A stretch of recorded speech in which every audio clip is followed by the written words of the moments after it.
Alpine va lancer 3 crossovers électriques dans les années qui viennent.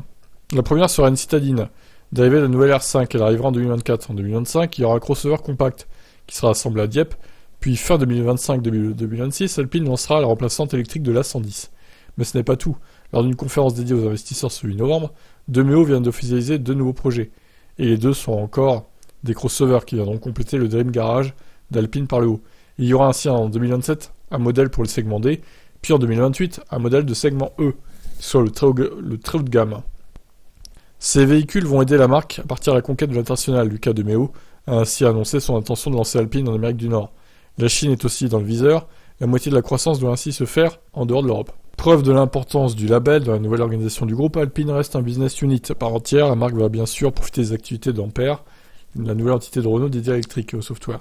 Alpine compte aussi s'appuyer sur des partenariats commerciaux et le soutien d'investisseurs pour accélérer sa croissance et son expansion internationale. Le chiffre d'affaires doit atteindre 2 milliards d'euros en 2026 et plus de 8 milliards après 2030. À ce moment, la marge opérationnelle doit être de 10%. Donc voilà le tableau récapitulatif, le visuel des projets d'Alpine pour le futur. Donc ça commencera par une citadine dérivée de la R5 et en plus puissante sûrement. Et la 110 thermique laissera place à une A110 électrique d'ici 2026. Très bien. Eh ben je vous laisse commenter. Ciao.